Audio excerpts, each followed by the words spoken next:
Shalom, Bapak-bapak, Ibu-ibu, dan saudara-saudara sekalian. Kita ketemu lagi di acara Embon Surgawi pada pagi ini.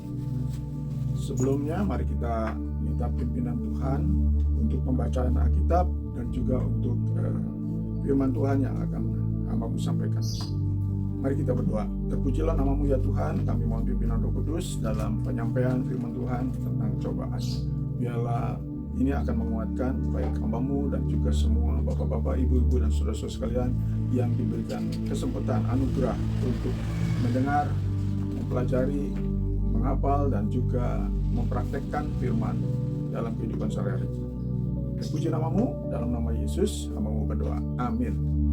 Pembacaan dari 1 Korintus 10 ayat 13. Pencobaan-pencobaan yang kamu alami ialah pencobaan-pencobaan biasa yang tidak melebihi kekuatan manusia. Sebab Allah setia, dan karena itu Ia tidak akan membiarkan kamu dicobai melampaui kekuatanmu. Pada waktu kamu dicobai, Ia akan memberikan kepadamu jalan keluar sehingga kamu dapat menanggungnya. Menarik perhatian pembacaan ini yaitu bahwa pencobaan itu biasa. Jadi semua orang mengalami pencobaan, godaan, atau tantangan dalam hidup. Mungkin ada yang merasa lebih besar atau lebih berat. Nah itu saya jadi teringat bahwa dalam hidup kita ini harus melihat ke atas dan ke bawah.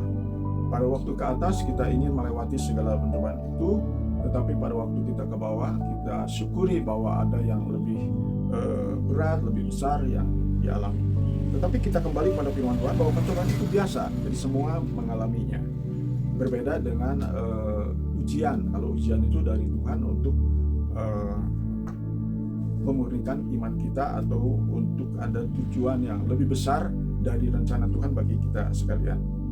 Nah, jadi mari kita syukuri ya. Kalau itu biasa kita syukuri, dan Yakobus sendiri dalam pengalamannya itu bahwa pencobaan itu anggaplah suatu kebahagiaan supaya mendatangkan ketekunan, bahkan ketekunan itu juga akan mencapai sasaran yaitu kesempurnaan. Dan juga ada janji mahkota pada kita orang-orang yang percaya. Kita lihat bahwa Yesus sendiri sudah pernah mendapatkan pencobaan-pencobaan itu. Ada 3 macam pencobaan dari iblis, tetapi oleh karena firman Tuhan yang dipakai, maka ia menang. Dan di dalam Ibrani 2 ayat 18 bahwa kalau Yesus sudah menang dalam pencobaan, maka ia dapat menolong kita. Menolong kita secara langsung maupun menolong kita, memberi contoh kepada kita. Sehingga tiap-tiap orang yang percaya kepada Yesus wajib seperti Yesus dalam menghadapi pencobaan pun demikian. Sehingga kita meraih sama, yaitu kemenangan atas segala pencobaan itu. Karena Yesus sudah pernah mengalami itu. Jadi bukan dia sebagai manusia biasa, bukan hanya perkataan, teori, tetapi juga praktek yang disampaikan. Dan juga merupakan ujian bagi kita supaya kita murni iman kita. Karena kalau kita bersyukur atas segala yang lancar atau semua beres, tentu itu biasa. Tetapi kalau kita dalam menghadapi pencobaan yang memang sering mengatakan berat, walaupun firman Tuhan dikatakan tidak berat, perintah-perintah Tuhan itu, dan juga Tuhan sudah mengirimkan penolong bagi kita yaitu Roh Kudus dalam menghadapi pencobaan itu. Nanti di dalam satu lagu dikatakan bahwa menghadapi pencobaan itu kita harus bersyukur, karena iblis ingin kita kecewa ya. Sehingga kalau kecewa kita akan mengalami kekalahan. Jadi pencobaan itu merupakan latihan.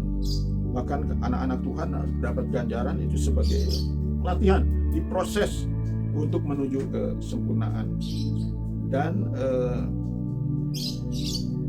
di dalam 2 Korintus pasal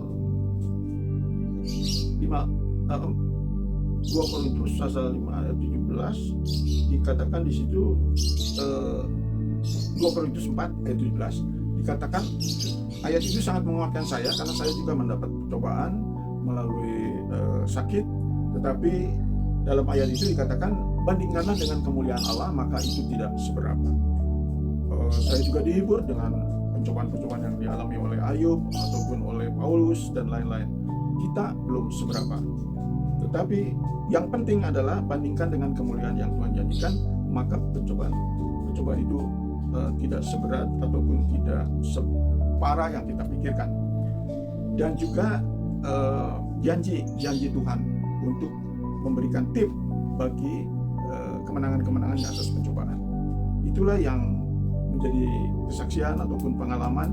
Jadi bukan hanya teori, tetapi saya kuat sampai sekarang. Satu, oleh karena pertolongan Roh Kudus. Kedua, oleh karena firman-firman Tuhan yang menghibur saya. Dan juga ayat yang tadi 2 Korintus 4 ayat 17, yaitu dibandingkan dengan kemuliaan Tuhan tidak seberapa. Kiranya menjadi berkat. Mari kita dengarkan lagu yang saya karang ini dapat menguatkan kita.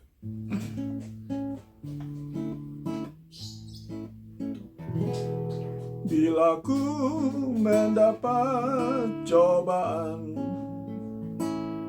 apa yang harus ku lakukan?